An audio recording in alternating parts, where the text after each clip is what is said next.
Everyone deserves to be loved, yet some souls walk through life believing they never will be. In the frontier town of Red Rock, Hattie knows this pain all too well. The townspeople call her the Monster Bride and cross the street when she passes. Children hide behind their mothers' skirts. No man has ever looked at her with kindness, let alone love. But when mountain man Silas McGraw rides into town, everything changes. He sees her heart, not her scars. He sees her strength, not her flaws. In one brave moment, he does what no man has ever dared. He kisses her, but can their love survive a town determined to destroy it?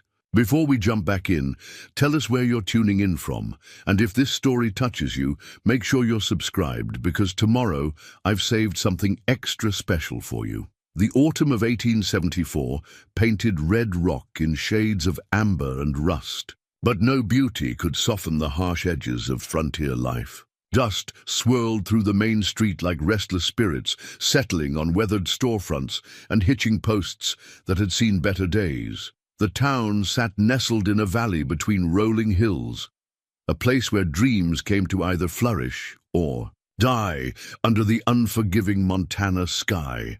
Hattie Mae Caldwell stood at her boarding house window, watching the world through warped glass that distorted everything it touched. How fitting, she thought, that even her view of the world came filtered through something broken. The worn wedding dress hung on the back of her door, like a ghost of hopes long abandoned, its ivory silk now yellowed with age and disappointment. She had carried that dress in her trunk for 3 years, through 2 failed engagements and countless sleepless nights, wondering if any man would ever see past the jagged scars that ran from her left temple down to her jaw. The accident had happened when she was 17, a simple fall from her father's barn while helping with the harvest. But the rusty nail that caught her face had torn away more than flesh. It had stolen her future, or so everyone believed. The infection that followed had left its own cruel signature, a patchwork of raised skin that made children stare and grown men look away in discomfort. "There goes the scarred woman," they whispered when she walked to the mercantile. Shame about her face. She was pretty once, they say. But Hattie remembered a different truth. She had never been considered beautiful, even before the accident. Plain, perhaps, unremarkable. The scars had simply given people a reason to voice what they had always thought in silence. Now, at 26, she found herself in Red Rock because a well-meaning matchmaker in Denver had convinced a widower named Edgar Thompson that a scarred bride was better than no bride at all for a man with 5 children to raise. Edgar had taken one look at her, stepping off the stage, and disappeared into the crowd like smoke in the wind. That was 3 weeks ago, and Hattie had been living off her meager savings ever since, too proud to return home to Ohio, and too practical to believe another suitor would miraculously appear. The boarding house landlady, Mrs. Gertrude Hartwell, made no secret of her displeasure at housing an unmarried woman whose intended had fled. She was a thin, sharp-faced woman who wore disapproval like her best dress, and she never missed an opportunity to remind Hattie that decent women didn't linger in frontier towns without proper escorts. "Respectable ladies don't stay here indefinitely," Mrs. Hartwell would say, her voice carrying the weight of moral authority. "This is a temporary establishment for those in transition, not a permanent residence for those society has," she would pause delicately, overlooked. The other residents of Red Rock treated Hattie with a mixture of pity and suspicion that somehow felt worse than outright hostility. There was Reverend Augustus Pike, a man who preached about Christian charity on Sundays, but crossed himself when he encountered her on weekdays. His wife, Constance, organized prayer circles that specifically excluded Hattie, claiming that her presence made the other ladies uncomfortable. Dr. Henry Morrison, the town's physician, was one of the few who treated her with professional courtesy, though his kindness felt clinical rather than warm.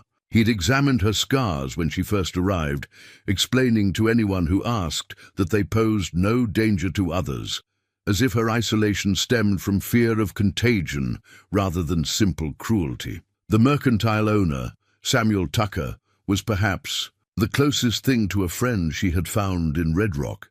A middle-aged man whose own war wounds had left him with a pronounced limp, he understood something about carrying visible reminders of life's harder lessons. He would nod respectfully when she entered his store and never rushed her through her purchases, though she noticed he waited until other customers had left before engaging in any real conversation. "Takes courage to start over in a new place," he had told her just yesterday, weighing out her weekly portion of flour. Most folks don't appreciate that kind of strength. But even Sam's kindness came with limitations. He had a business to protect and a reputation to maintain in a town where reputation mattered more than most currencies. Hattie had learned to navigate the unspoken rules of Red Rock society with careful precision. She shopped early in the morning, when the streets were empty. She attended church, but sat in the back pew where her presence wouldn't disturb others. She kept her head down and her voice soft, making herself as invisible as possible while still existing in the world. Her small room above the boarding house had become both sanctuary and prison. She had arranged her few possessions with meticulous care. Her mother's Bible on the nightstand, a daguerreotype of her parents on the dresser, and a small collection of books that served as her primary companions. She spent her evenings reading, by candlelight, losing herself in stories of adventure and romance that seemed to exist in a different universe from her own quiet existence. During the day, she occupied herself with mending and sewing, skills that provided both purpose and small income. Word had spread quietly that she possessed exceptional needlework abilities, and several of the town's ladies would discreetly slip her their alterations and repairs, though they took care never to be seen entering her boarding house. The work was satisfying in a way that surprised her. There was something deeply peaceful about taking something torn or damaged and making it whole again. She found herself thinking that perhaps this was her calling, not marriage and motherhood, as she had once dreamed, but the quiet art of mending what others had broken or discarded. Yet loneliness was a constant companion that no amount of busy work could entirely banish. She missed conversation, laughter, the simple pleasure of sharing a meal with someone who enjoyed her company. She missed feeling valued, needed, wanted. Most of all, she missed the possibility of love, not the desperate, grateful affection she had once been prepared to settle for with Edgar Thompson, but the kind of deep, transformative connection she read about in her novels and saw occasionally in the eyes of couples who had found something rare and precious in each other. On this particular October morning, as she watched the town begin its daily routine through her distorted window, Hattie felt the familiar weight of another day stretching ahead like an empty road. Mrs. Hartwell would serve breakfast with her usual pointed comments about ladies who lingered past their welcome. The townspeople would go about their business with carefully averted eyes. The sun would set on another day of invisible existence. She was considering whether to attempt another trip to the mercantile when the sound of hoofbeats drew her attention to the street below. A lone rider was approaching from the north, moving, with the unhurried confidence of someone comfortable in the wilderness.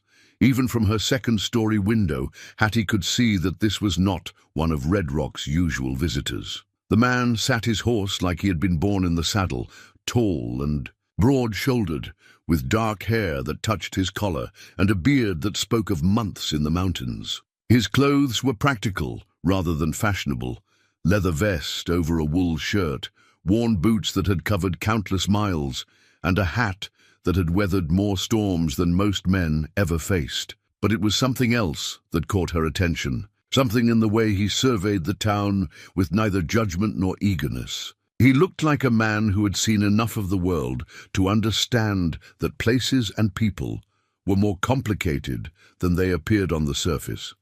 There was a quality of patient observation in his bearing that suggested he formed his own opinions. Rather than accepting those handed to him by others, Hattie found herself leaning closer to the window, curious despite herself. Strangers were common enough in Red Rock, but this one felt different. He dismounted in front of the saloon with fluid grace securing his horse with the economical movements of someone who wasted no motion. When he removed his hat to run a hand through his hair, she glimpsed a face that was ruggedly handsome in the way of men who had been shaped by weather and experience rather than careful grooming. For just a moment, he looked up at the boarding house windows, and Hattie instinctively stepped back into the shadows, but not before she caught a glimpse of eyes that seemed to hold depths of understanding and perhaps, though she hardly dared hope, kindness. As the stranger disappeared into the saloon,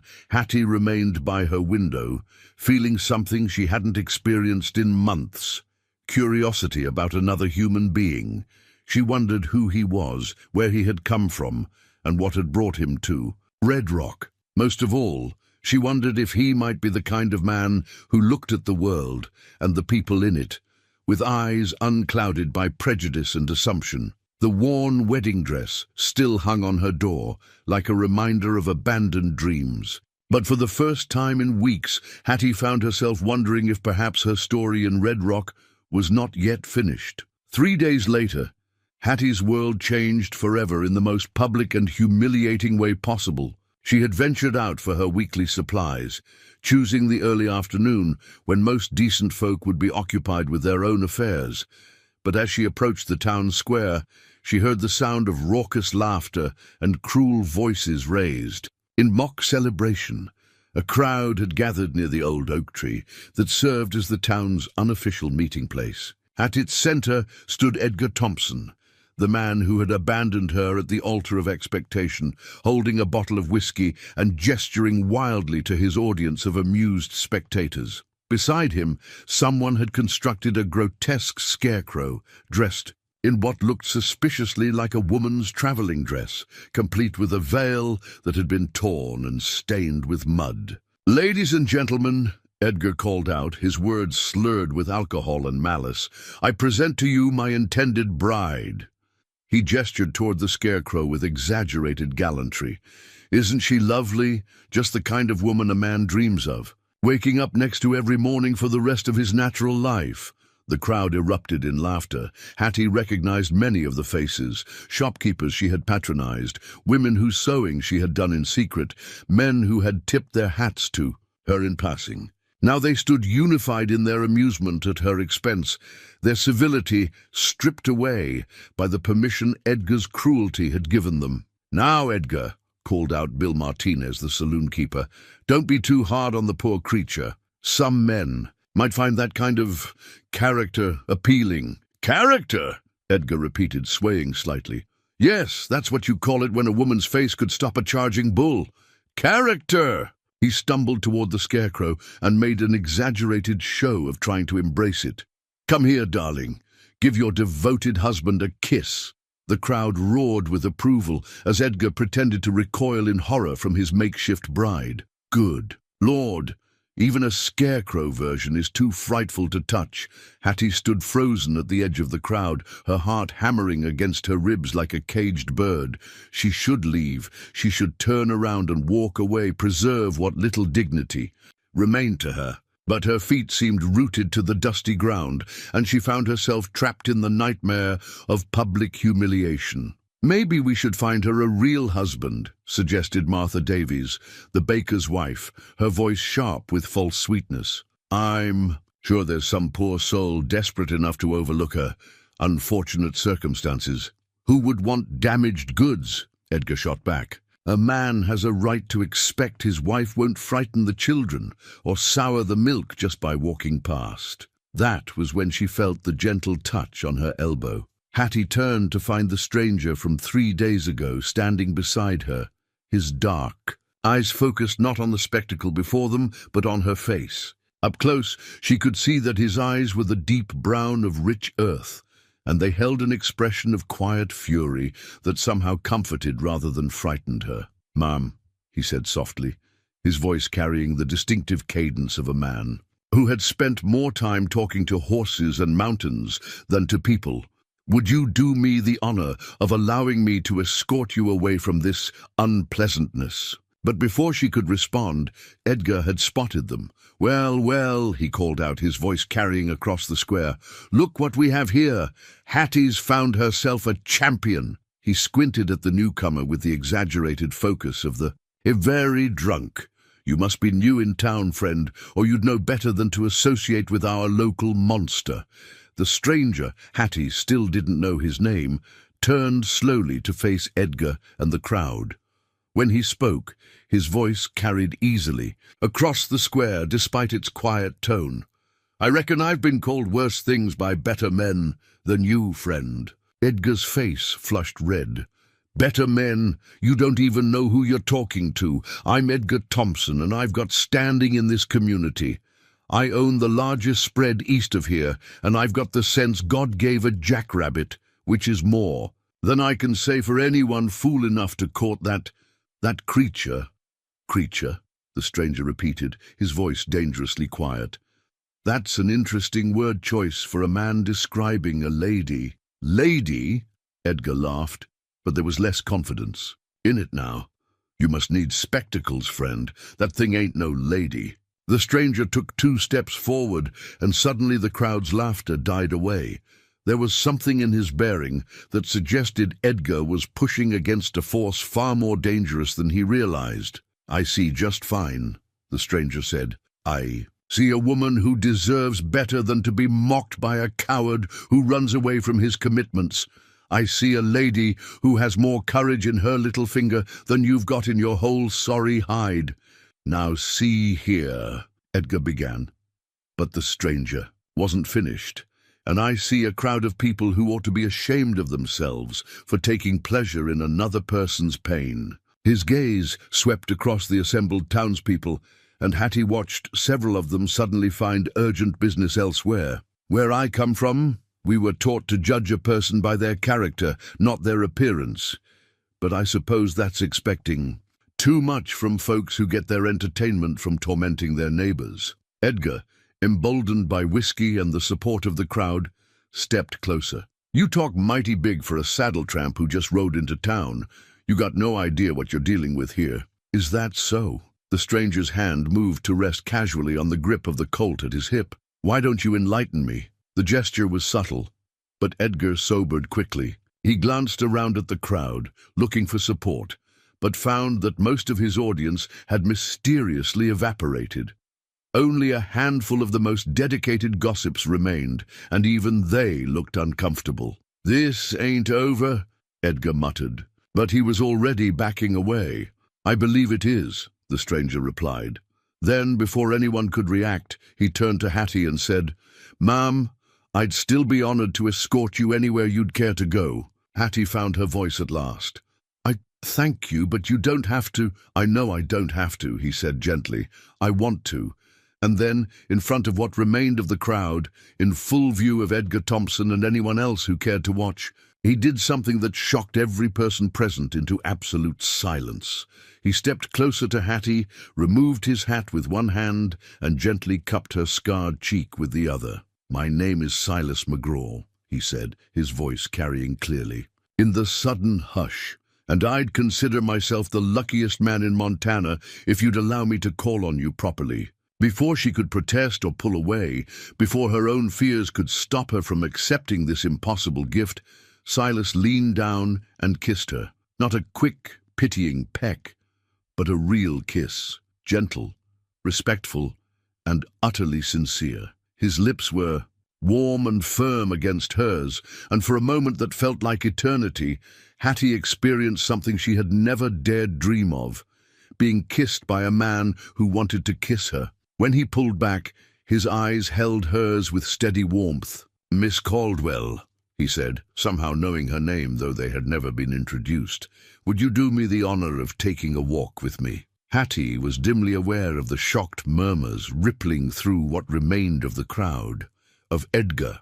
Thompson's face twisted with disbelief, of Mrs. Hartwell's scandalized gasp from somewhere behind them. But all of that seemed to belong to a different world than the one she suddenly found herself inhabiting, a world where a man could see past her scars to whatever lay beneath, a world where she might actually be worth wanting. Yes, she whispered, her voice barely audible, then stronger.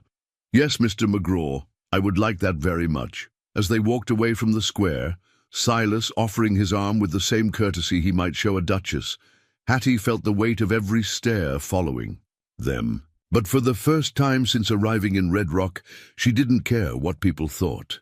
The silver locket at her throat, her one remaining piece of jewelry from her previous life, seemed to catch the afternoon light, and she found herself remembering the girl she had been before the world taught her to hide.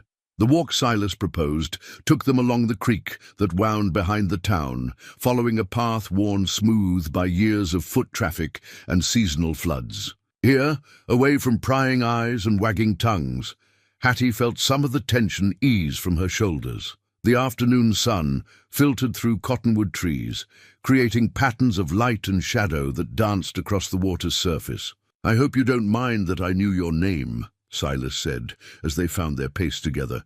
"Sam Tucker at the Mercantile mentioned you when I was buying supplies.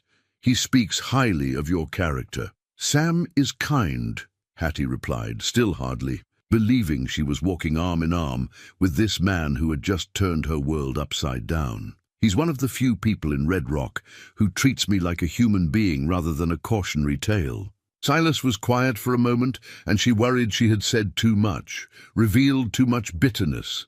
But when he spoke, his voice held only understanding. "I've spent most of my life in places where a man's worth is measured by what he does, not what he looks like.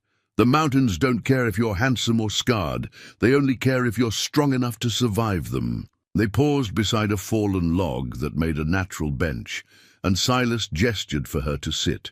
From his vest pocket, he produced a small object wrapped in soft leather. "I made this for you," he said simply, placing it in her hands. Hattie unwrapped the leather to reveal a wooden comb, carved from what looked like cherry wood and polished to a warm gleam. The handle was decorated with delicate wildflowers, mountain asters, and Indian paintbrush, each petal rendered with careful attention to detail. It was the most beautiful thing anyone had ever given her. "You made this?" she asked, running her fingers over the smooth wood. "But you've only been in town for 3 days." "I've been watching you for 3 days," he admitted without embarrassment. "Saw you at your window that first morning, and I knew I wanted to know you better. A man learns patience in the mountains. Patience and the value of taking time to do things right." The admission should have frightened her, but instead it filled her with a warm glow she hadn't felt since childhood. Someone had noticed her, had thought her worth noticing. "It's beautiful," she whispered. "Not nearly as beautiful as the woman it's meant for," Silas said quietly, and when she looked up at him in surprise, she found his eyes serious and sincere. "I know that might be hard for you to believe, given how this town has treated you, but I see what they can't or won't." "What do you see?" The question slipped out before she could stop it, driven by a desperate need to understand how this man could look at her with such warmth when everyone else saw only something to be pitied or avoided. Silas was quiet for a long moment, his gaze taking in her face with careful consideration. "I see strength," he said finally. "The kind of strength that lets a woman hold her head high when the world tries to beat her down. I see kindness in your eyes, real kindness, the sort that comes from understanding pain. I see intelligence and dignity and 100 other things that have nothing to do with scars." Tears pricked at Hattie's eyes, and she looked down at the comb in her hands. "You don't really know me, Mr. McGraw. What if when you do, you realize you were mistaken?" "Silas," he corrected gently. "And I'm not mistaken. A man learns to read people when his life depends on knowing who to trust. You're the kind of woman worth knowing, Hattie Caldwell. The kind worth fighting for." The warmth in his voice made her look up again, and she found him watching her with an expression of such genuine caring that it took her breath away. "Why?" she asked. "Why would you fight for someone like me?" "Because someone should have been fighting for you all along," he said simply. "Because every person deserves to be valued for who they are, not dismissed for what they're not. And because—" he paused. then continued with quiet honesty, "Because I think I could fall in love with you, given the chance." The words hung between them like a bridge she was afraid to cross. Love was a luxury she had long ago convinced herself she would never afford. But looking at Silas, really looking at him, she saw no deception, no pity, no hidden agenda. Just a man who somehow saw worth in her when she had almost forgotten her own value. "The town won't like it," she said, testing the waters of possibility. "They already think I'm unfit for decent society. If you're seen courting me properly, they'll turn on you too." Silas chuckled, a sound like distant thunder. "Hattie, I've spent the last 5 years living alone in the mountains, talking mostly to my horse and the occasional bear. The good opinion of Red Rock society isn't exactly something I've been lying awake nights worrying about. But you have to live somewhere, have some connection to civilization. A man can't survive entirely alone forever." "Maybe not forever," he agreed. "But I can survive the disapproval of people whose approval isn't worth having in the first place. The question is whether you can." It was a fair question, and Hattie considered it carefully. For weeks, she had been trying to make herself invisible, to avoid drawing the town's ire or attention. She had measured her worth by their standards and found herself wanting. But what if their standards were wrong? What if the opinion that mattered was her own, and that of a man who had proven himself capable of seeing past surfaces to the person beneath? "I'd like to try," she said finally, "if you're willing to be patient with me while I learn how." "Patience is something I've got plenty of," Silas assured her. "We'll take it as slow as you need. Do things proper and respectful. I'm not going anywhere, Hattie. Not unless you ask me to." They sat in comfortable silence for a while, listening to the creek babble over stones and the gentle rustle of cottonwood leaves. Hattie found herself relaxing in a way she hadn't in months, the comb warm in her hands like a promise of better things to come. "Will you tell me about yourself?" she asked eventually. "About your life in the mountains?" Silas seemed to consider the question carefully. "What would you like to know?" "Everything," she said, then laughed at her own boldness. "I'm sorry, that's probably too much. I've spent so much time alone with only books for company. I'd forgotten how nice it is to talk with someone who actually wants to talk back." "Everything. Might take a while," Silas said with a smile that transformed his weathered face, "but I reckon we've got time." He told her about his cabin in the high country, built with his own hands from trees he had felled and stones he had quarried. He described mornings when the mist rose from the valleys like spirits returning to heaven, and winters when the snow lay so deep and pure that the world seemed remade in crystal and silence. He spoke of tracking elk through ancient forests, of nights spent by campfires under stars, so bright they seemed close enough to pluck from the sky. As he talked, Hattie found herself enchanted not just by his stories, but by the man himself. There was poetry in the way he described the natural world, a deep reverence for the beauty and power of wild places. Here was a man who had found peace in solitude, who understood the value of quiet contemplation and simple pleasures. "It sounds wonderful," she said when he paused. "Lonely perhaps, but wonderful." "It was lonely sometimes," he admitted, "but I thought that was just the way it had to be. Some men aren't meant for domestic life, for fitting into society's expectations. I figured I was one of them." "What changed your mind?" Silas looked at her with an expression so tender it made her heart race. "I saw you," he said simply. "Saw you trying to be invisible, carrying yourself with such dignity despite how they treated you. Saw you reading by your window in the evenings, looking like you were searching for something you'd lost. And I realized maybe I'd been wrong about myself. Maybe I wasn't meant to be alone forever. Maybe I was just waiting for the right person to share it all with." Over the following weeks, Silas's courtship of Hattie became the primary source of speculation and scandal in Red Rock. He called on her every day, arriving at the boarding house with the punctuality of a man who had learned to measure time by the sun's movement across mountain peaks. Mrs. Hartwell greeted these visits with increasingly elaborate displays of disapproval, but she couldn't deny him entry when he conducted himself with perfect propriety, and Hattie received him willingly. Their meetings followed the prescribed patterns of respectable courtship, conducted in the boarding-house parlor under Mrs. Hartwell's watchful eye or on carefully chaperoned walks through town. But even within these constrained boundaries, Hattie felt her world expanding in ways she had never imagined possible. Silas brought her wildflowers from his morning rides, Indian paintbrush, mountain asters, and delicate bluebells that he arranged. In a tin cup beside her chair, she began pressing these flowers between the pages of her books, creating a collection that grew more precious to her with each passing day. Each blossom represented a moment of thoughtfulness, proof that someone remembered her preferences and cared enough to act on that knowledge. "I've never seen flowers arranged like this before," she told him one afternoon, admiring a particularly lovely bouquet of wild columbines. "They look like they're dancing." "Mountain flowers have to be tough to survive up there," Silas explained, his weathered hands gentle as he adjusted the stems. "But they're also the most beautiful things you'll ever see because they've earned their beauty through surviving hardship. Reminds me of someone I know." The comparison made her blush, but she was beginning to understand that Silas's compliments came from genuine observation rather than empty flattery.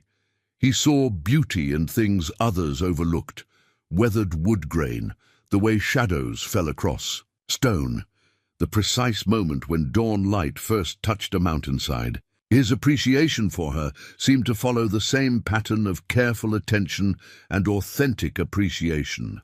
Their conversations revealed layers of compatibility that surprised them both. Hattie discovered that Silas, despite years of relative solitude, was remarkably well read.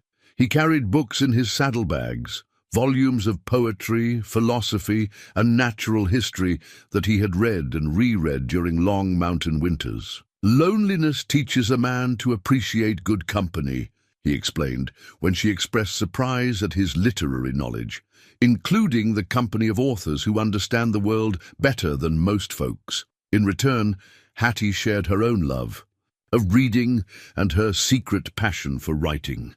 She had filled several journals with observations about frontier life, character studies of the people around her, and stories that helped her make sense of her experiences. "You write beautifully," Silas said after reading a piece she had timidly shared about the changing seasons. "You see details most people miss, and you find meaning in ordinary moments. That's a rare gift." "It's just scribbling," she protested. But his praise warmed her in ways she was still learning to accept. "No," he said firmly, "it's seeing, really seeing, and then finding words to help others see it too. That's what the best writers do." These quiet afternoons in the boarding house parlor became islands of peace in what was otherwise a storm of social controversy. The town had divided itself into factions over the relationship, with most people falling into the category of those who found the whole affair somewhere between scandalous and ridiculous. Edgar Thompson, his pride still smarting from the public humiliation, had become the unofficial leader of those opposed to the courtship. He spent his evenings in the saloon, regaling anyone who would listen with predictions of disaster. "Mark my words," he would say, whiskey making him bold, "that mountain man will tire of playing with damaged goods soon enough, and when he does, we'll be stuck with her permanently. A woman like that brings bad luck wherever she goes." Reverend Pike had taken a more subtle but equally damaging approach, incorporating veiled references to the dangers of unequal yoking into his sermons. His wife, Constance, organized prayer meetings specifically dedicated to seeking divine guidance for those who have lost their way in matters of the heart. But there were unexpected allies as well. Dr. Morrison had quietly expressed his approval to several patients, noting that Miss Caldwell seemed happier and healthier than he had seen her since her arrival. "Love is the best medicine for many ailments," he observed, "and genuine affection can heal wounds that physicians cannot touch." Sam Tucker at the Mercantile had become more openly supportive, making a point of greeting both Hattie and Silas warmly when they shopped together. "Takes courage to follow your heart when the world's watching," he told them one morning. "I admire folks who have that kind of backbone." Most surprisingly, support had emerged from an unexpected quarter: the town's women who lived on its margins, the saloon girls, the widows without family connections, the immigrant women whose accents marked them as perpetual outsiders. They watched Silas's courtship of Hattie with something approaching hope. If a scarred woman could find love and respect, perhaps their own chances weren't as hopeless as they had believed. Mary O'Sullivan, an Irish widow who cleaned houses for wealthy families, stopped Hattie on the street one morning. "I wanted to tell you," she said in her musical accent, "that seeing you walk with your head high gives the rest of us courage. You're showing us all that we don't have to accept whatever scraps of dignity others are willing to throw our way." These words of encouragement meant more to Hattie than all the disapproval in the world. She was beginning to understand that her relationship with Silas had implications beyond her own happiness. It was challenging assumptions about worth and beauty that affected many lives. As autumn deepened toward winter, Silas began sharing his plans for the future with increasing specificity. He spoke of building additions to his mountain cabin, of creating a life that could accommodate two people rather than one. He described a garden plot where Hattie could grow vegetables and herbs, a workshop where she could pursue her sewing, and writing in peace. "You'd really want to live so far from town?" she asked during one of their evening conversations. "From other people and social connections?" "The right people will make the trip to visit us," Silas said confidently. "And the wrong people, well, their absence won't be much of a loss. Besides, we'd come to town regularly for supplies and social obligations. It's not exile, just privacy." The idea both thrilled and terrified her.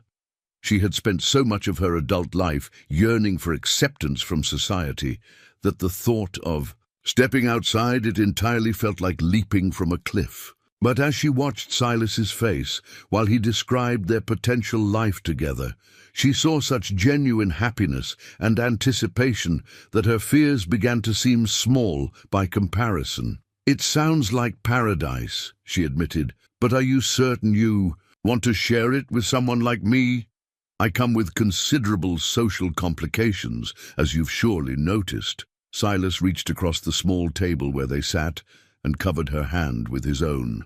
His palms were calloused from years of hard work, but his touch was infinitely gentle. "Hattie," he said seriously, "I've lived alone for 5 years, and I was content. But contentment isn't the same thing as happiness. Since meeting you, I've remembered what it feels like to look forward to tomorrow, to have something worth coming home to. That's not a complication. It's a blessing." The sincerity in his voice and eyes made her believe, perhaps for the first time since her accident, that she might truly be worth loving. The pressed wildflowers in her books seemed to glow with promise, each one a small testament to a future that was beginning to feel possible rather than merely hopeful. November brought the first serious snow to the mountains surrounding Red Rock, and with it, Silas began the practical work of building a future. Each morning he would ride out to his mountain property with tools and materials purchased from the local merchants, returning to town in the evenings with plans and progress reports for Hattie. "The foundation stones are set," he told her one crisp evening as they sat in the boarding house parlor, his hands sketching the cabin's layout on a piece of paper. A good granite from the creek bed, set deep enough to withstand the winter freeze. The addition will be ready for the walls by spring. Hattie studied the rough drawing with growing wonder. The main cabin was modest but well designed, with a large stone fireplace and windows positioned to catch the morning sun. But the addition Silas was building clearly showed his intentions: a separate room that could serve as a study or sewing room, complete with built-in shelves and a writing desk positioned near a window overlooking the valley. "You're building me a room of my own," she said softly, tracing the lines with her finger. Every woman deserves a space that's entirely her own, Silas replied. A place where she can think and create and be herself without interruption. I want you to have that. Hattie, I want you to have everything you've been denied. The foundation stones he described seemed to represent more than just construction materials. They were the solid groundwork of a relationship built on mutual respect and genuine care. But as their personal happiness grew, so did the organized resistance to their union. The town council had called a special meeting, ostensibly to discuss matters of community standards and public morality. Hattie learned about it from Mrs. Hartwell, who delivered the news with barely concealed satisfaction. The decent people of this town have had quite enough of this unseemly display, she announced while serving Hattie's breakfast. It's one thing to show Christian charity to the unfortunate, but this mockery of proper courtship has gone too far. The council will put a stop to it, mark my words. That evening, Silas arrived at the boarding house with a grim expression that immediately set Hattie's nerves on edge. I need to tell you about the council meeting, he said without preamble once they were seated in the parlor. You attended? Hattie asked, though she could see from his face that he had. They didn't exactly invite me, but public meetings are public, he replied with a dry humor that didn't quite hide his anger. Edgar Thompson has been busy organizing opposition to our relationship. He's convinced them that my presence in town, specifically my courtship of you, is somehow damaging to Red Rock's reputation. Hattie felt a familiar weight settle in her chest. What exactly did they say? Silas hesitated, clearly reluctant to hurt her with the details, but she pressed him until he relented. The council members, led by Edgar and supported by Reverend Pike, had constructed an elaborate argument about the dangers of encouraging inappropriate attachments in a frontier community that needed to attract respectable settlers. They claim that allowing our courtship to continue sends the wrong message to potential residents, Silas explained, his voice tight with controlled anger. According to Edgar, decent families won't want to settle in a place where aberrant behavior is tolerated. Aberrant behavior, Hattie repeated flatly, because a scarred woman found someone willing to love her, because a man chose to see past surface appearances to the person beneath, Silas corrected firmly, which apparently threatens their entire worldview. The specific proposals that had emerged from the meeting were both predictable and devastating. The council wanted to impose a cooling-off period during which Silas would be asked to suspend his courtship and leave town for at least 3 months. If he returned and still wished to court Hattie, they would reconsider the situation based on community sentiment at that time. It's not legally enforceable, Silas assured her. They can't actually force me to leave or prevent us from seeing each other. But they can make life very difficult, refuse to sell me supplies, pressure the boarding house to evict you, make it clear that anyone who supports us will face social and economic consequences. Hattie absorbed this information with a calmness that surprised her. A few months ago, the threat of increased social ostracism would have sent her fleeing back to Ohio in shame. But something fundamental had changed in her during these weeks with Silas. She had remembered what it felt like to be valued, and that knowledge had given her a strength she hadn't known she possessed. What do you want to do? She asked. Silas looked at her with an expression of fierce protectiveness. I want to build our cabin and marry you and let them all go to hell, he said bluntly, then immediately looked apologetic for his language. But what I want doesn't matter if it makes your life unbearable. This is your decision, Hattie. I'll stand by whatever you choose. Before she could answer, they were interrupted by an unexpected visitor. Sam Tucker knocked on the parlor door, his hat in his hands, and his face creased with worry. Forgive the intrusion, he said, but I thought you both should know. Edgar Thompson isn't content to wait for council pressure to work. He's been talking to some of the more, shall we say, action-oriented residents about taking matters into their own hands. The implication was clear, and Silas's expression hardened. What kind of action? Sam glanced around nervously before continuing. Nothing specific yet, but there's talk about making Red Rock too uncomfortable for mountain hermits who don't know their place. I'd be careful about riding alone after dark if I were you, Silas. Are you threatening me, Sam? Silas asked quietly. Lord, no, Sam replied quickly. I'm warning you. There's a difference between folks who disagree with your choices and folks who might be willing to enforce their disagreement with fists or worse. Edgar's been buying drinks for some rough characters, and the conversation has been getting uglier. Each night, after Sam left, Hattie and Silas sat in heavy silence for several minutes. The stakes of their relationship had just escalated from social disapproval to potential physical danger, and they both understood the implications. I won't let them intimidate me, Silas said finally, but I won't let them hurt you either, and staying in town might put you at risk. Hattie considered this carefully. She thought about the foundation stones Silas was laying in the mountains, solid granite set deep enough to withstand any storm. She thought about the room he was building just for her, a space where she could write and think and be herself without fear or shame. Most of all, she thought about the man sitting beside her who had shown her what love could look like when it was based on genuine respect and understanding. Then perhaps it's time to stop letting other people dictate the terms of our lives, she said with a quiet determination that surprised them both. How quickly could the cabin addition be finished? Silas studied her face carefully. If I worked through the winter, had it ready by spring. Are you suggesting? I'm suggesting that maybe we don't need the approval of people whose opinions we don't respect, Hattie said, the words feeling strange but right in her mouth. Maybe it's time to build something good and let them worry about their own problems. The smile that spread across Silas's face was like sunrise breaking over the mountains. Are you proposing to me, Miss Caldwell? I'm accepting your proposal. Mr. McGraw, she replied with a boldness that would have been impossible months before. Assuming the offer is still open. The offer will be open for as long as you want it, he assured her, taking her hands in both of his. But are you sure? Once we make this commitment, there won't be any going back to the way things were.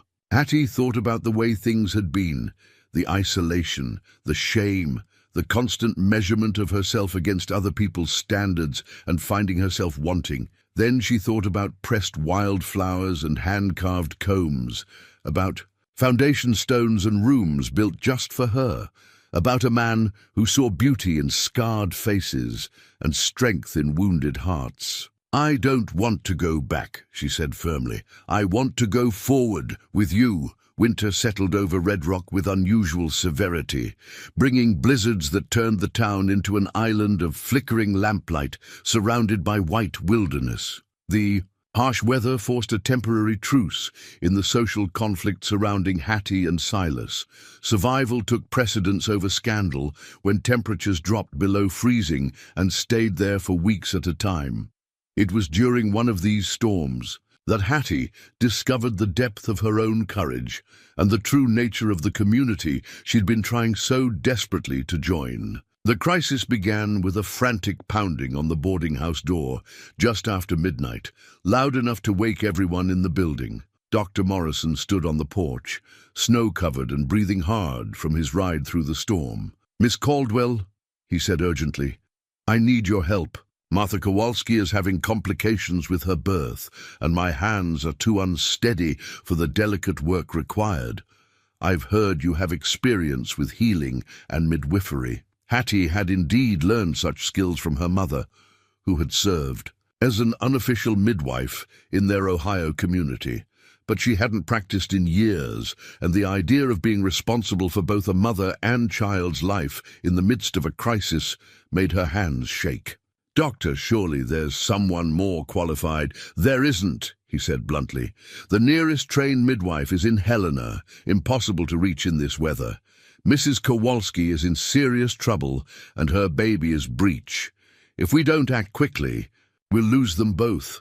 Mrs. Hartwell had appeared in the hallway, drawn by the commotion. It's hardly appropriate for an unmarried woman to, she began, but Dr. Morrison cut her off with an expression of professional authority. "Propriety is a luxury we can't afford tonight," he said firmly. "Miss Caldwell, will you come?" The ride to the Kowalski farm was treacherous, with wind-driven snow making visibility nearly impossible. Silas had appeared from somewhere. Hattie suspected he had been keeping watch near the boarding house despite the weather, and insisted on accompanying them to ensure their safety on the dangerous roads. "You don't have to do this," he told her quietly as they struggled through the drifts. "No one would blame you if you said it was too risky." But Hattie had already made her decision. A woman was suffering, possibly dying, and she had skills that might help. The same strength that had carried her through months of social ostracism now propelled her towards someone who needed her abilities more than they needed her acceptability. The Kowalski cabin was a scene of barely controlled panic when they arrived. Martha lay writhing in a bed soaked with sweat and blood, her husband Stefan pacing frantically while their 3 other children huddled in the corner, wide-eyed with terror. The air was thick with the smell of fear and impending tragedy. Dr. Morrison had been right about his limitations. His arthritis-gnarled hands, so skilled at setting bones and dispensing medicines, were too stiff for the precise manipulations required to safely deliver a breech baby. But Hattie's fingers, strengthened by years of detailed needlework, possessed both the dexterity and sensitivity needed for the delicate task. "Martha," she said softly, taking the laboring woman's hand. "I'm Hattie Caldwell. Dr. Morrison has asked me to help with your baby's delivery. I know this is frightening, but I want you to trust me. We're going to bring your child safely into the world." What followed was the longest night of Hattie's life.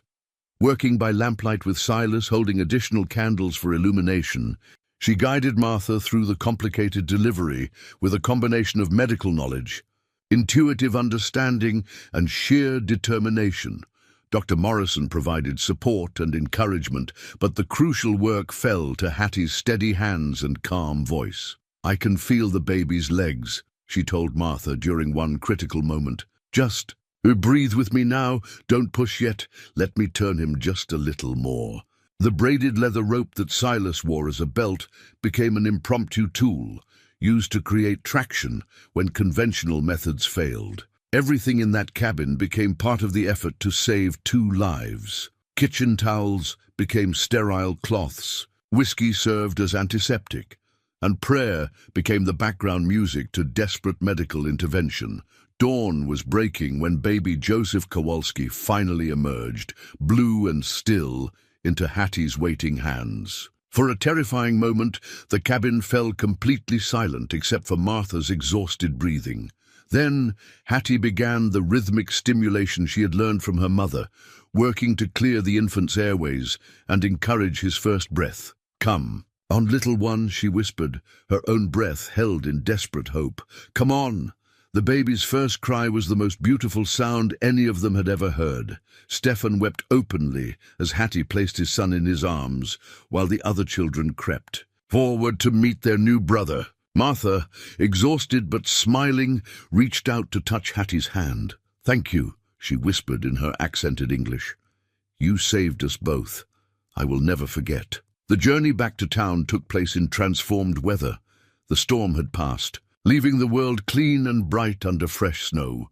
But more than the landscape had changed during that long night. Word of the successful delivery spread through Red Rock faster than the morning news, carried by Dr. Morrison, who made no secret of his admiration for Hattie's skill and courage. "That woman has nerves of steel and hands blessed by God himself," he told anyone who would listen.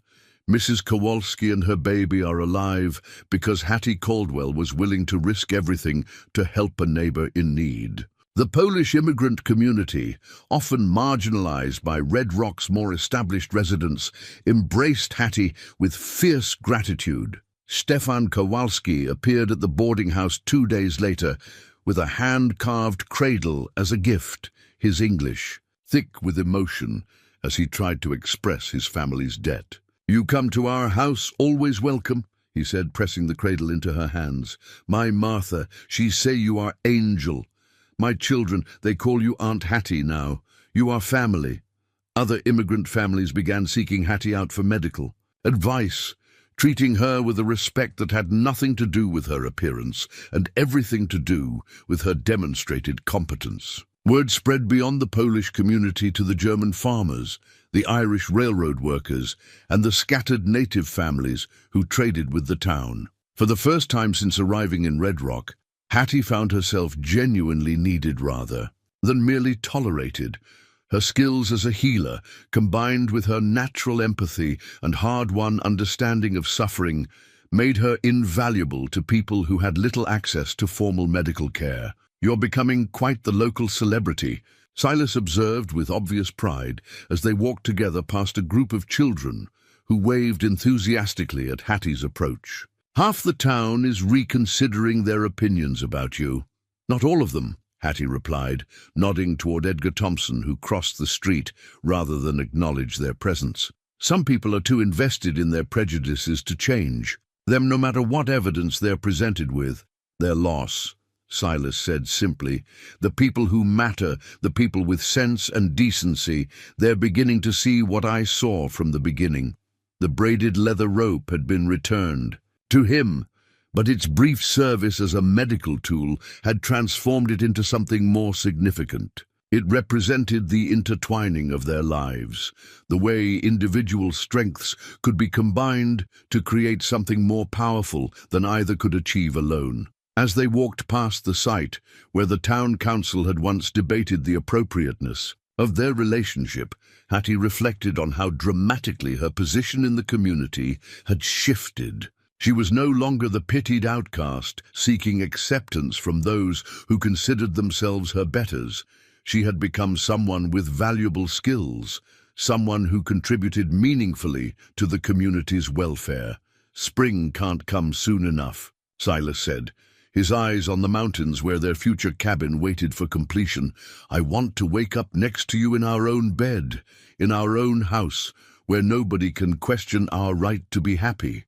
Hattie squeezed his arm, feeling the solid strength of the man who had seen her worth when she had forgotten it herself. "Soon," she promised, "very soon." But even as she spoke, she remained unaware of the forces gathering against them, the desperate measures that threatened to destroy everything they had built together.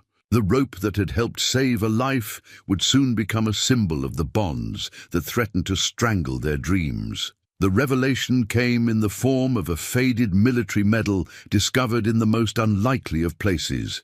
Hattie was helping to clean the church basement after a community supper when she found the tarnished bronze star wedged behind a loose board in the wall. At first, she thought it was simply a forgotten memento left by some long-departed parishioner. But when she examined it more closely in the lamplight, her breath caught in her throat. The inscription was still legible, despite years of neglect. "For exceptional valor in combat, Captain S. McGraw, 7th Cavalry Regiment." The date placed it during the height of the Indian Wars, and the accompanying citation spoke of heroic actions during a desperate battle that had saved an entire settlement from destruction. Silas McGraw was not simply a mountain hermit seeking solitude, as he had led everyone to believe. He was a decorated war hero who had disappeared from military service under mysterious circumstances. The discovery left Hattie with a whirlwind of questions and emotions. Why had Silas hidden his military past? What had driven a celebrated officer to abandon his career and seek isolation in the wilderness? And most troubling of all, what other secrets might the man she loved be keeping from her? She confronted him that evening during their usual walk, the medal heavy in her coat pocket like a weight of uncertainty. The setting sun painted the mountains in shades of gold and crimson, but the beauty of the landscape felt muted by her apprehension. "Silas," she began carefully, "I need to ask you something, and I need you to answer me honestly."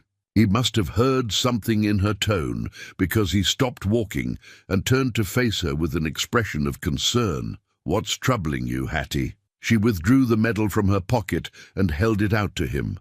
The effect was immediate and dramatic, All color drained from his face, and his entire body went rigid with what looked like carefully controlled panic. "Where did you find this?" he asked, his voice barely above a whisper. "In the church basement. But that's not the important question, is it? The important question is why you never told me you were a war hero." Silas took the medal with hands that trembled slightly, staring at it as if it were a snake that might strike him at any moment. "Because I'm not a hero," he said quietly. "Heroes don't run away from their responsibilities. Heroes don't abandon their men when they're needed. And most. Tell me what happened," Hattie said, her voice gentle but firm. "Whatever it is, I need to know. We can't build a future on secrets, Silas." For a long moment she thought he might refuse to answer.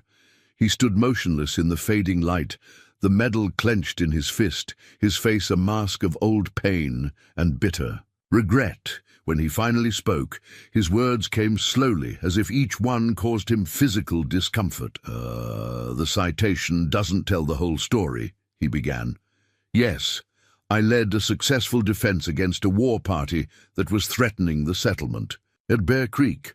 But what it doesn't mention is that the attack was partly my fault in the first place." The story that emerged was one of military politics, conflicting orders, and a young officer's tragic miscalculation. Silas had been ordered to establish peaceful negotiations with a band of Lakota who were seeking safe passage through territorial lands. But pressure from his commanding officer and local settlers had led him to take a harder stance than the situation warranted. "I thought I was being strong," he said, staring out at the darkening mountains. "I thought showing force would prevent conflict. Instead, it guaranteed it. When the shooting started, good men died on both sides, men who might have lived if I had been wiser, more patient. The successful defense that earned him the medal had come at a terrible cost.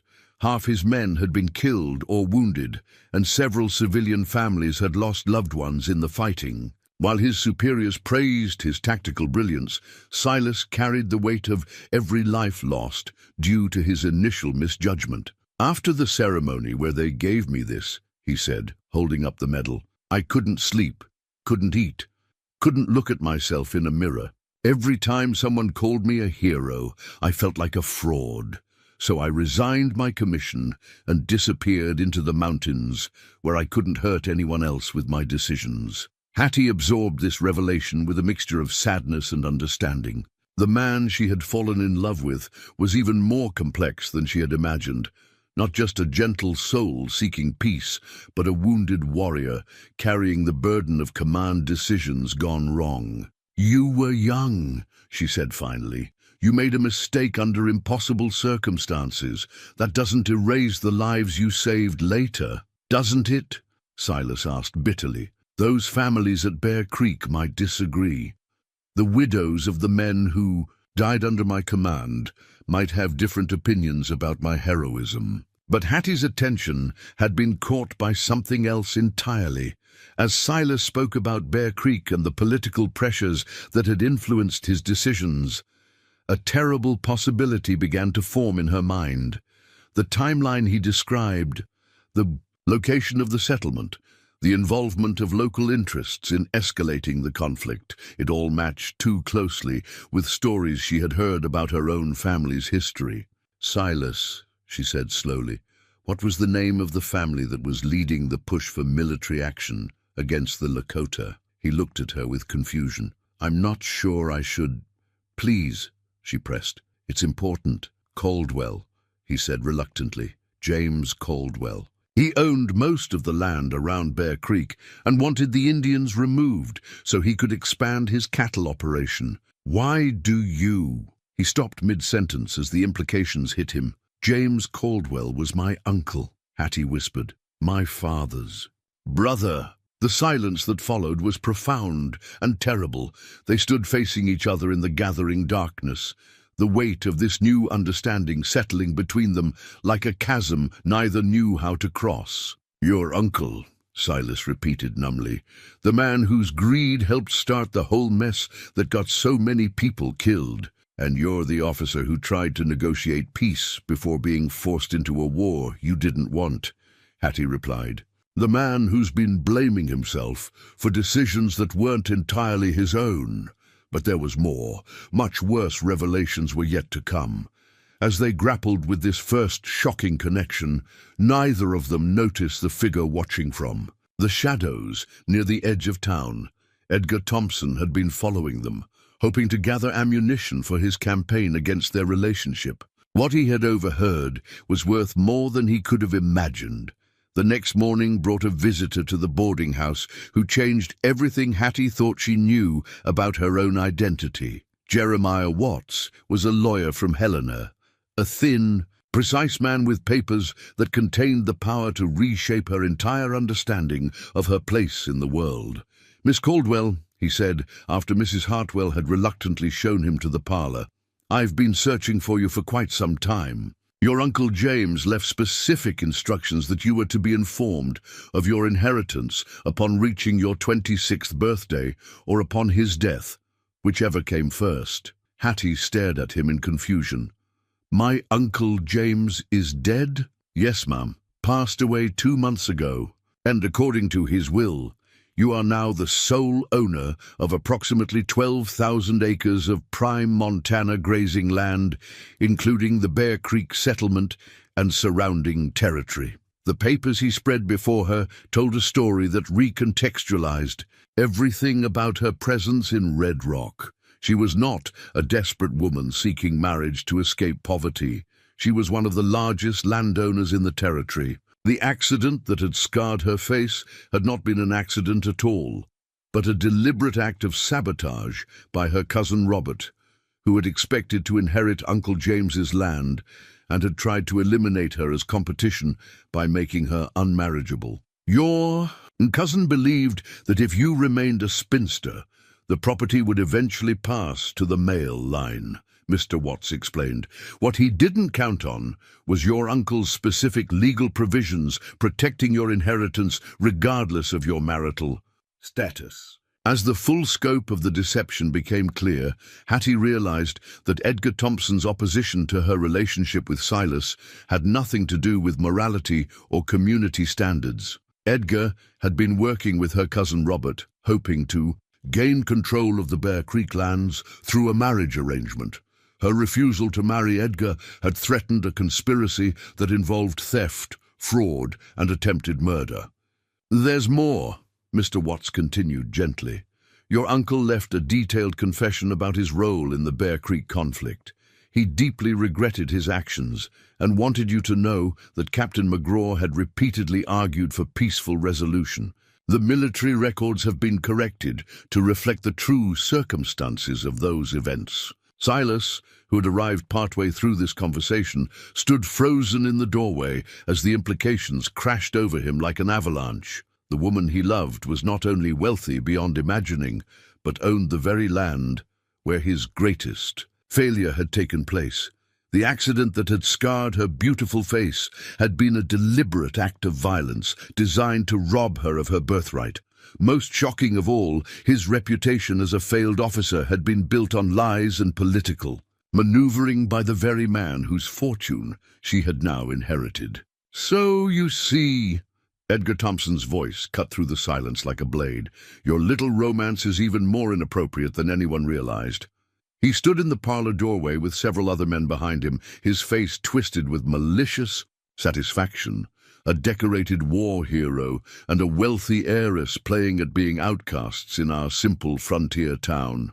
How romantic, how completely fraudulent. Edgar Thompson's intrusion into the parlor marked the beginning of a confrontation that would determine the fate of everything Hattie and Silas had built together. Behind Edgar stood 3 other men, her cousin Robert Caldwell, a lean wolf of a man whose eyes burned with thwarted greed, Sheriff Marcus Webb, whose uncomfortable expression suggested he was being coerced rather than convinced, and a stranger whose expensive clothes and calculating demeanor marked him as someone with significant financial interests in the outcome. "Gentlemen," Lawyer Watts said calmly, rising from his chair with professional dignity, "this is a private legal consultation. I must ask you to—" "Nothing private about theft and deception," Edgar interrupted, his voice loud enough to carry throughout the boarding house.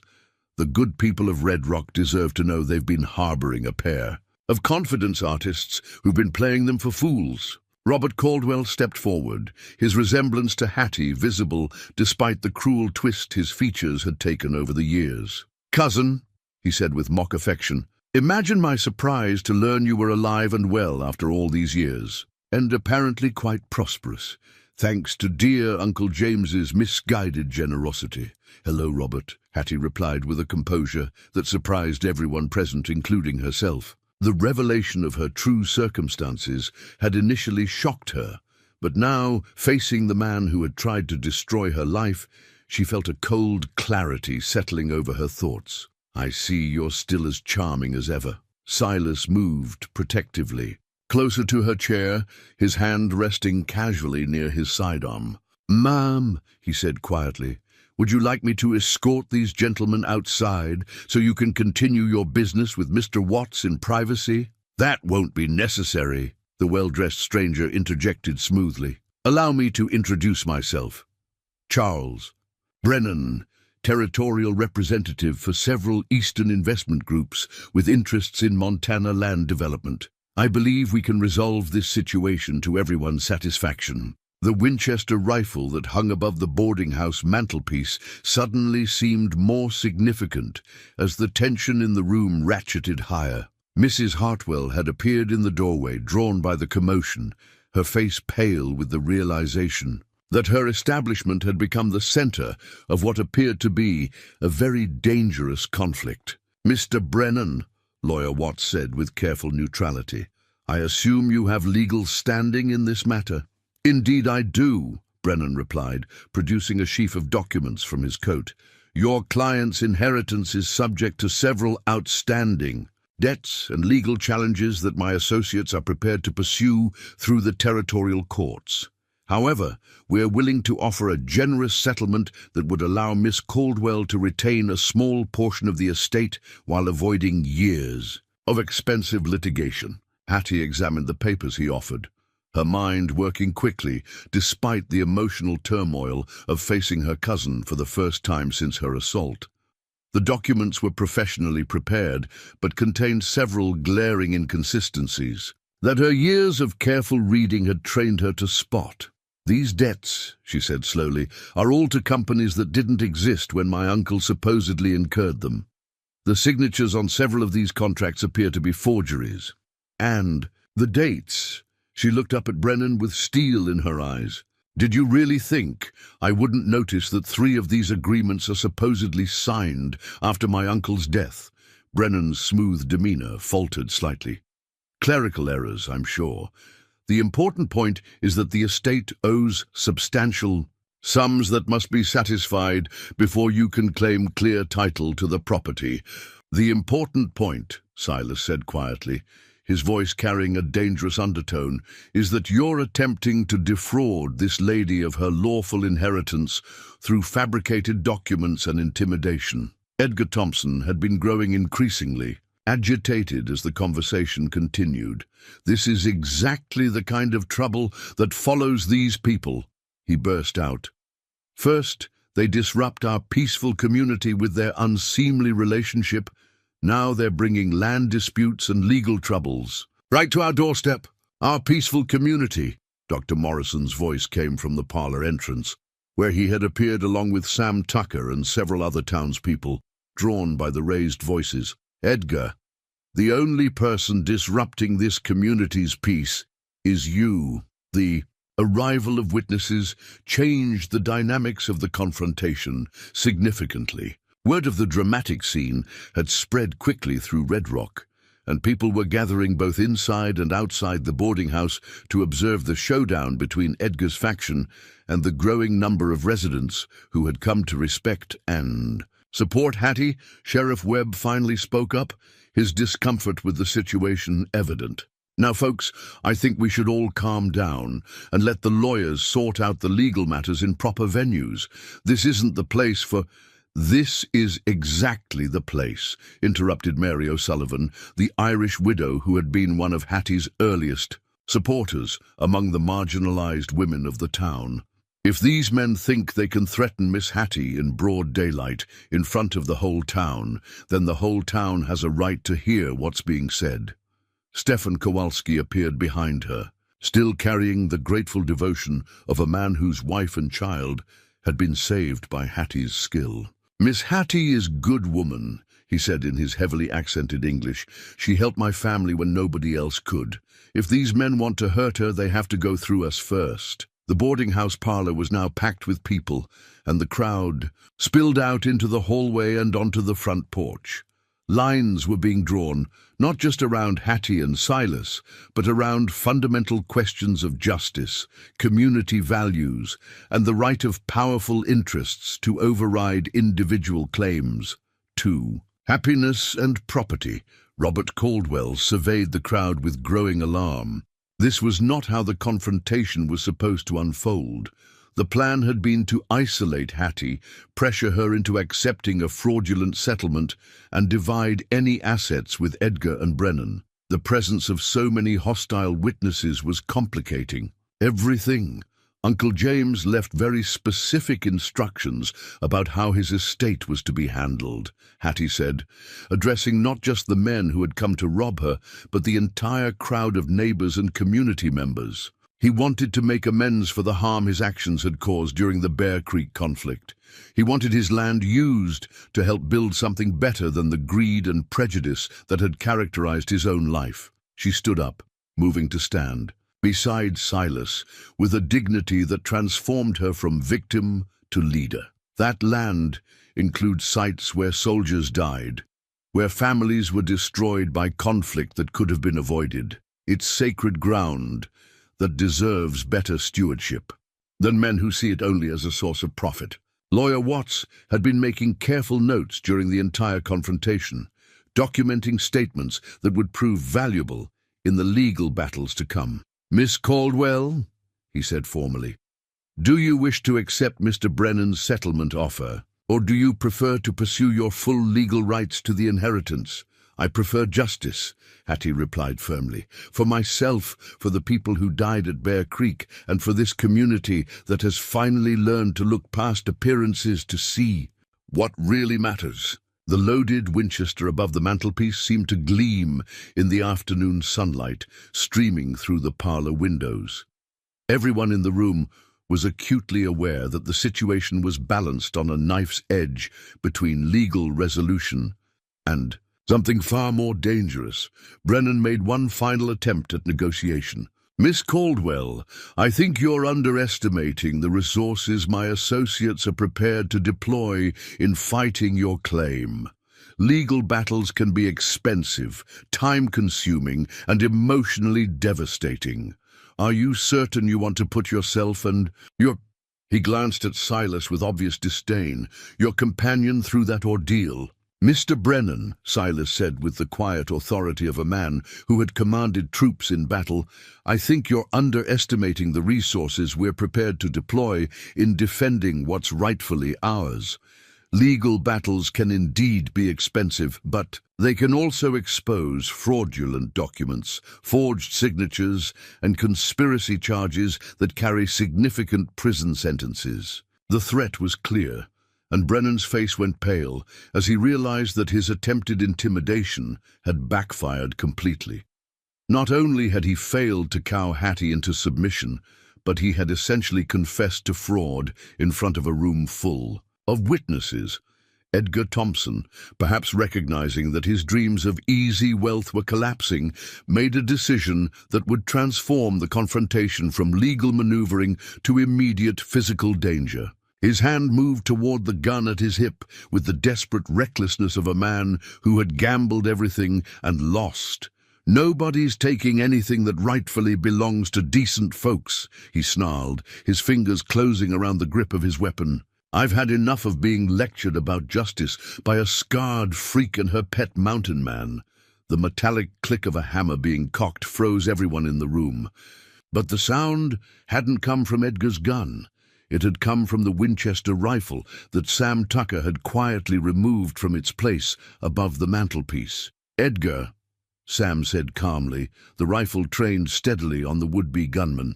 I think you should reconsider your next move very carefully. This lady saved Martha Kowalski's life and her baby's life. She's earned more respect from this community than you'll see in 10 lifetimes. Now, are you going to behave like a civilized human being, or are we going to have a problem? The standoff in the boarding house parlor lasted only seconds, but those seconds stretched like hours as everyone present held their breath, waiting to see which way Edgar Thompson's desperation would push him. Sam Tucker's steady aim and calm demeanor provided a sharp contrast to Edgar's wild-eyed panic, and gradually the reality of his situation seemed to penetrate the alcohol and rage that had been driving his actions. "Put the gun down, Edgar, Sheriff," Webb said quietly, finally stepping forward to do his job, despite his obvious reluctance to cross the powerful interests that had been pressuring him. "Nobody needs to die over a property dispute." Edgar's hand trembled on his weapon, but he made no move to draw it. The room was too crowded, too many witnesses, and Sam's rifle was aimed directly at his chest from less than 10 feet away. Slowly, reluctantly, he released his grip and raised his hands in surrender. But the immediate crisis had only been defused, not resolved. Robert Caldwell and Charles Brennan were already backing toward the door, their faces set in expressions of men who were planning their next move rather than accepting defeat. "This isn't over," Robert said, his voice low and venomous as he stared at his cousin. "Uncle James may have left you his property, but dead women can't own land. Accidents happen on the frontier, especially to people who don't know when to accept reasonable offers." The threat was clear enough that even Sheriff Webb couldn't ignore it. "Mr. Caldwell," he said officially, "I'm going to have to ask you to explain exactly what you mean by that statement." But Robert and Brennan were already leaving, pushing through the crowd of townspeople with the arrogant confidence of men who believed their wealth and connections would protect them from consequences. Edgar, disarmed and humiliated, followed. Then with one last poisonous look at Hattie and Silas. "They'll be back," Dr. Morrison observed grimly as the troublemakers disappeared into the street.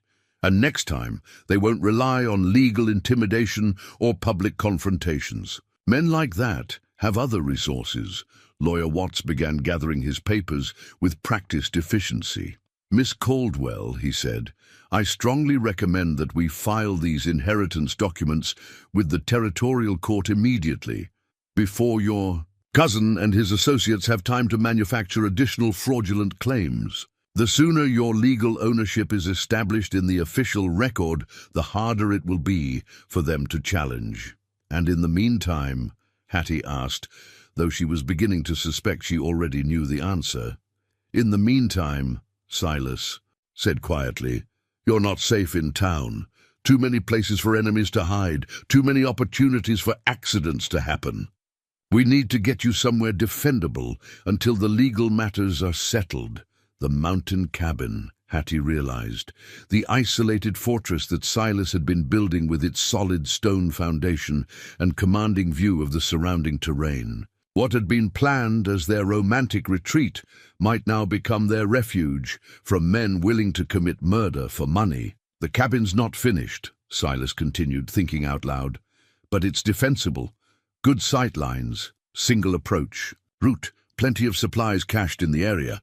If they want to try something, better to face them on ground we choose than to wait for them to pick the time and place." Sam Tucker set the Winchester back in its rack, but kept his hand near it.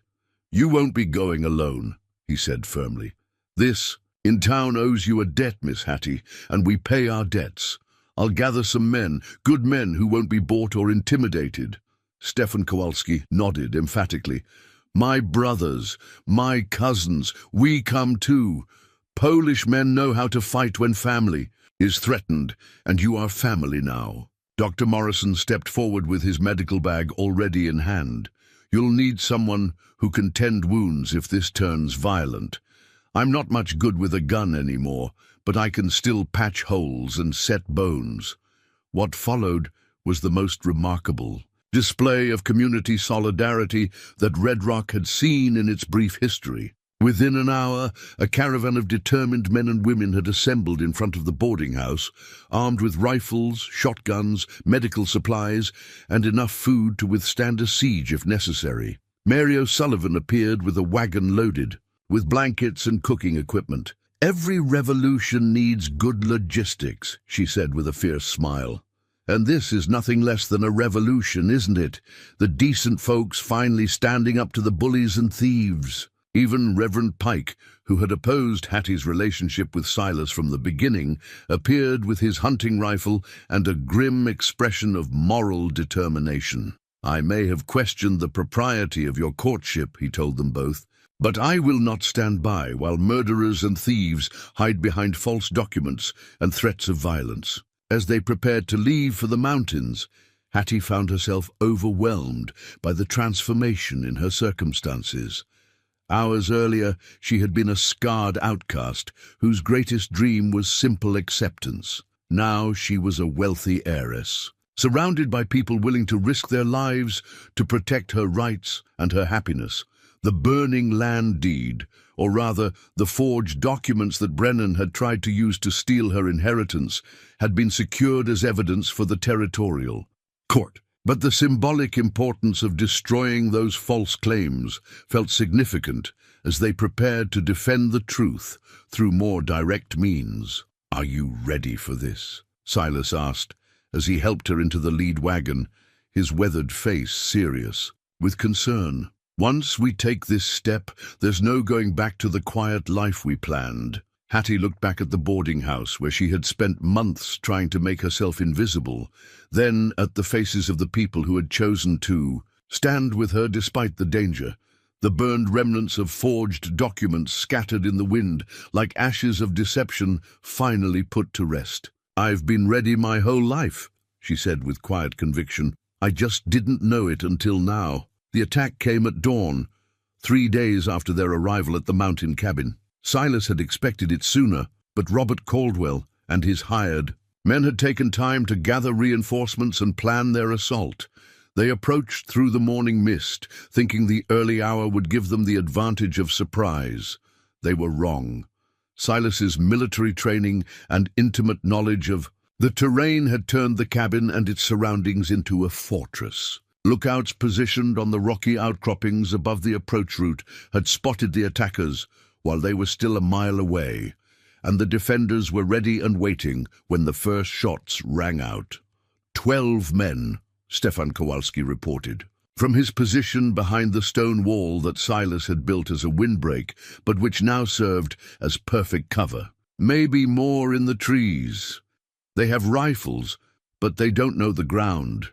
Hattie crouched in the cabin's main room, tending to the spare ammunition and medical supplies while fighting to control the terror that threatened to overwhelm her. This was not how she had imagined her life would unfold, crouched in a mountain cabin while men fought a battle over her right to exist and love freely. But alongside the fear was something else, something that surprised her with its intensity.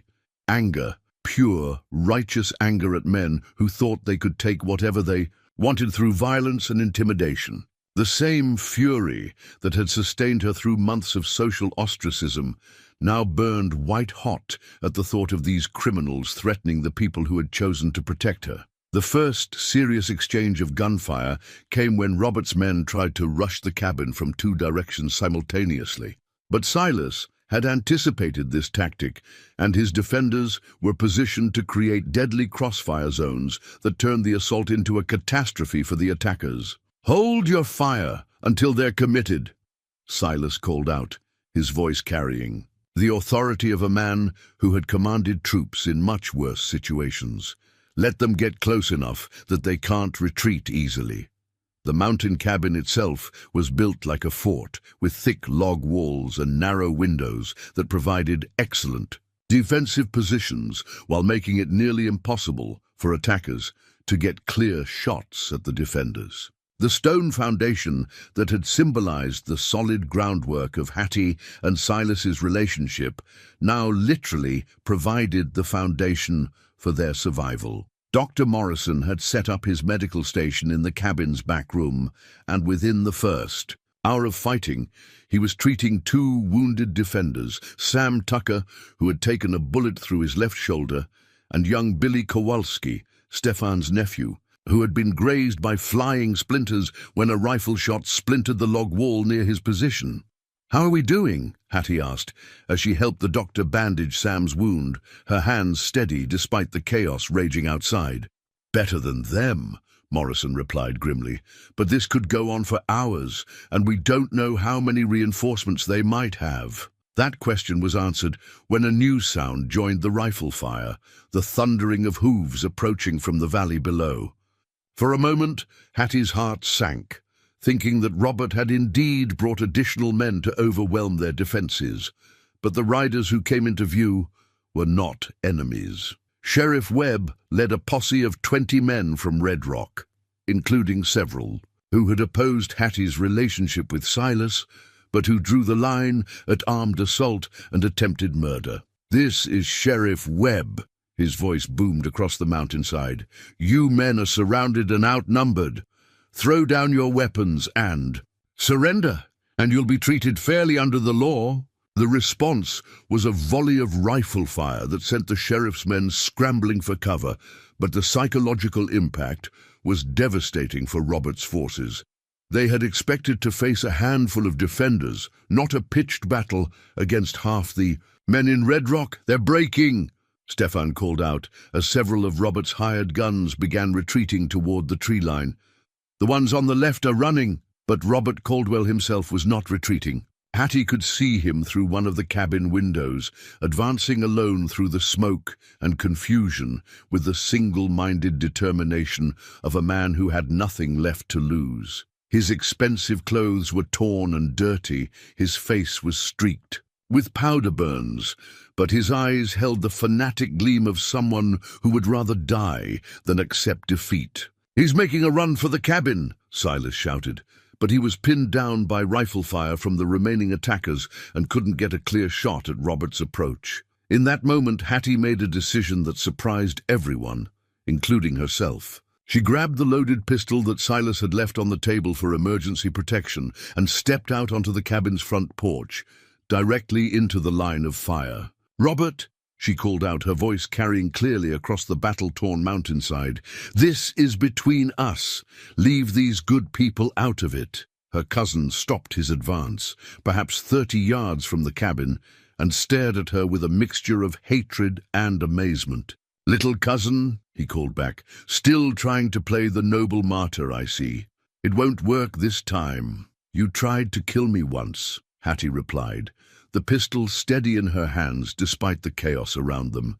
16 stitches, and permanent. Scars, because you couldn't bear the thought that Uncle James might leave his land to a woman instead of you. "You were never supposed to survive that fall," Robert snarled, all pretense of family affection finally abandoned.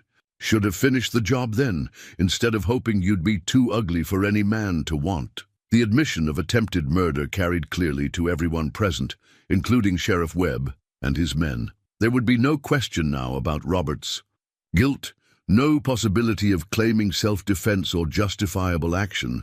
"But someone did want me," Hattie said, her voice growing stronger. "Someone saw past the scars to the person beneath. Something you never could do, something you never will be able to do."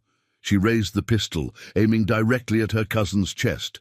"The question now is whether I'm going to let you live to stand trial, or whether I'm going to end this here and now." For a moment that felt like eternity, cousin faced cousin across the smoky battlefield, separated by years of hatred and a few dozen yards of mountain ground. The sounds of fighting continued around them, but the central drama had narrowed to this single confrontation between the woman who had refused to be destroyed and the man who had tried to destroy her. The wedding ring that Silas had forged from mountain gold caught the morning sunlight as Hattie's finger tightened on the trigger. It had been made from metal drawn from these very mountains, shaped by fire and hammered into a circle that symbolized eternal commitment. Now it gleamed like a promise of the future she would fight to protect. "Hattie," Silas's voice came from behind her, calm and steady despite the danger, You don't have to carry this burden. Let the law handle him." "The law?" Robert laughed bitterly. "The law that can be bought and sold like everything else? The law that would have let me steal your inheritance if you hadn't had witnesses to my threats?" He raised his own weapon, and for an instant Hattie saw her death in his eyes. But she also saw something else, the recognition that she was no longer the frightened, damaged girl he had tried to eliminate years ago. She had become someone worth dying for, someone worth killing for, someone whose love and happiness were precious enough to defend with violence if necessary. The sound of a gunshot echoed across the mountains like thunder, final and definitive. Robert Caldwell crumpled to the rocky ground, the weapon falling from his lifeless fingers, his schemes and hatred finally ended by the woman whose spirit he had never been able to break. 5 years later, Hattie McGraw stood in the garden behind their completed mountain cabin, watching her 3-year-old daughter chase butterflies through the wildflowers that grew in carefully tended beds alongside practical vegetables and herbs. The morning sun painted everything in shades of gold and green, and the peace that surrounded their mountain home felt as solid and permanent as the stone foundation upon which it was built. The girl, Elizabeth, named for Hattie's mother,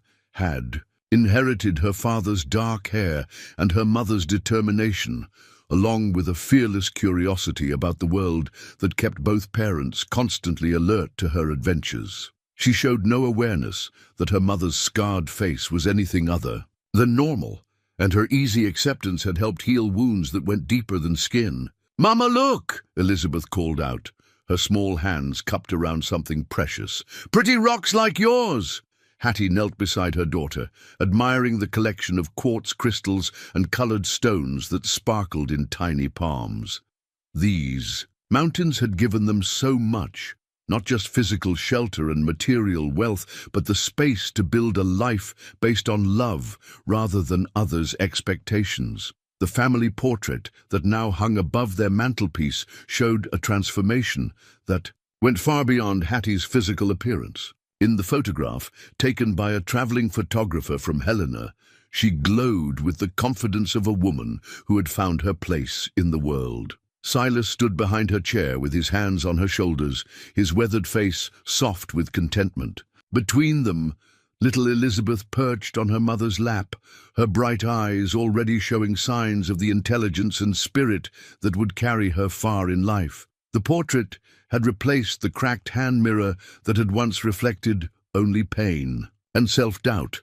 That mirror now rested in a trunk in the cabin's storage room, not discarded but preserved as a reminder of how far they had traveled from those dark days in Red Rock. The legal battles that followed Robert Caldwell's death had been surprisingly brief. Charles Brennan, faced with overwhelming evidence of fraud and conspiracy, had cooperated with territorial authorities in exchange for a reduced sentence. The forged documents were exposed, the legitimate inheritance was secured, and Hattie found herself the owner of lands that stretched from the Bear Creek settlement to the high mountain valleys where she and Silas had built their home. But more important than the legal victory was the transformation it had brought to Red Rock itself. The community that had once been divided by prejudice and narrow thinking had been forced to confront its own values during the crisis. Many residents, seeing how quickly they had rallied to defend someone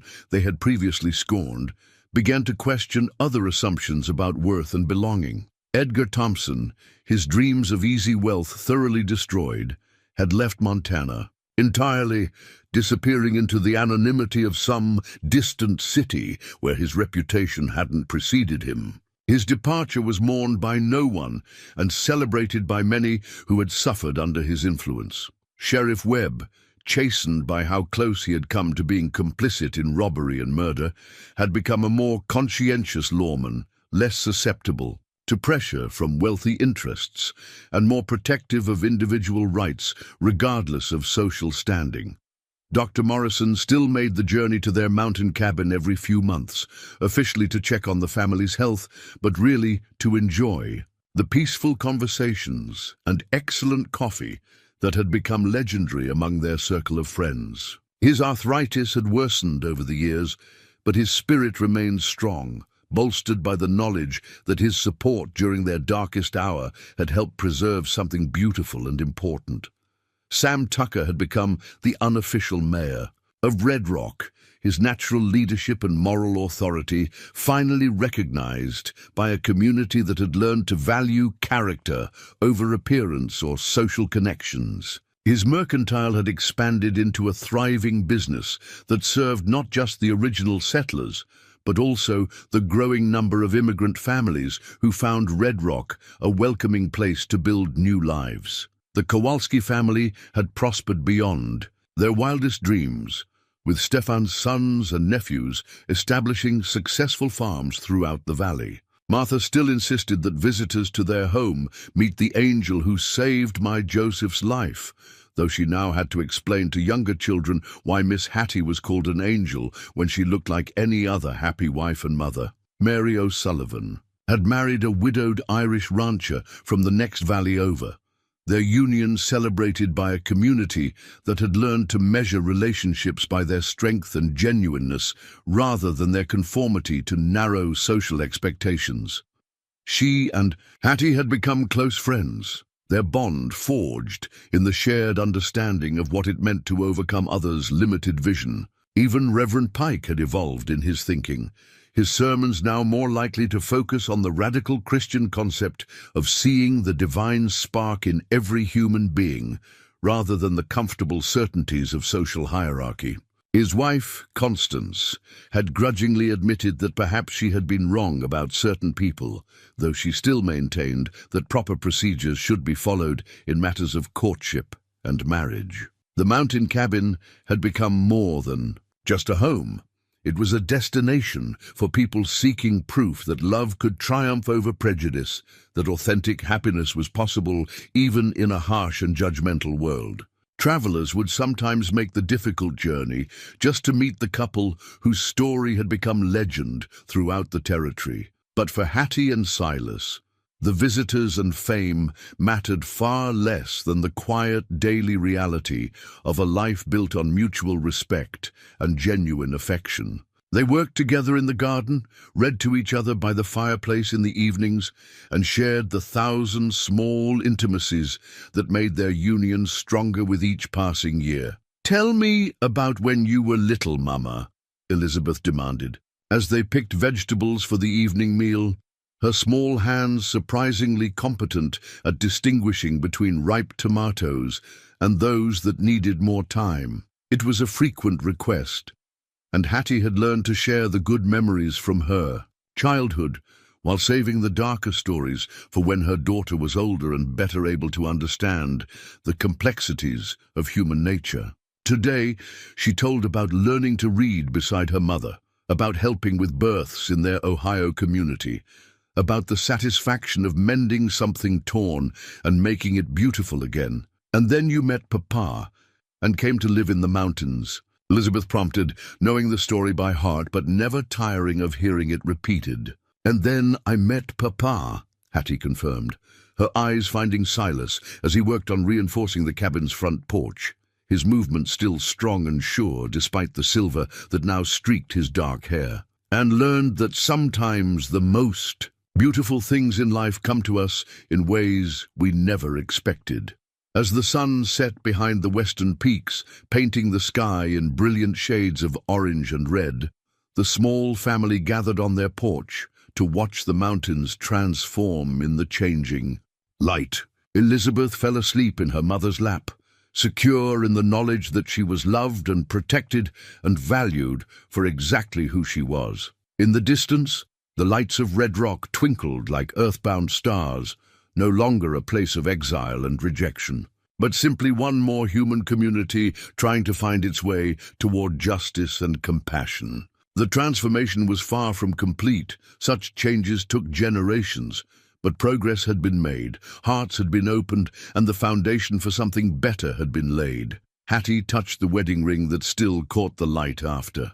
All these years, its simple gold circle representing not just her union with Silas, but the larger truth they had proven together, that love, real love, had the power to transform not just individual lives, but entire communities. It could turn outcasts into heroes, strangers into family, and scars into symbols of strength rather than shame. The pressed wildflowers from their early courtship still marked the pages of her favorite books, but now they were joined by new flowers, picked by small hands, evidence of love's continuation into the next generation. The worn wedding dress that had once symbolized abandoned hope now served as the centerpiece of Elizabeth's dress-up games, transformed from artifact of disappointment into prop for dreams of the future. In the growing darkness, as Silas lit the oil lamps that would guide them through another peaceful evening, Hattie reflected on the distance they had traveled from that first meeting in Red Rock's dusty square. She had learned that true beauty lay not in unmarked skin or social approval, but in the courage to love and be loved authentically. She had discovered that strength could grow from vulnerability, that community could emerge from the most unlikely alliances, and that the deepest happiness often came to those brave enough to stop measuring themselves by others' limited standards. The mountains stood eternal around them, their peaks touched with starlight, their valleys filled with the promise of tomorrow. Somewhere in those peaks, eagles soared on currents invisible to human eyes, following paths of their own choosing toward destinations known only to themselves. And in their mountain cabin, surrounded by the physical and emotional foundations they had built together, Hattie and Silas had found the same freedom, the liberty to love without permission, to build without approval, and to create beauty in their own image rather than the world's. The story that had begun with whispers of a monster bride had become a testament to the transformative power of seeing truly, loving bravely, and daring to believe that every person deserves happiness regardless of what others might think. In a world too often ruled by appearance and prejudice, they had proven that the deepest truths were written not on unmarked faces, but in courageous hearts, willing to look beyond surfaces, to the infinite worth that lay beneath.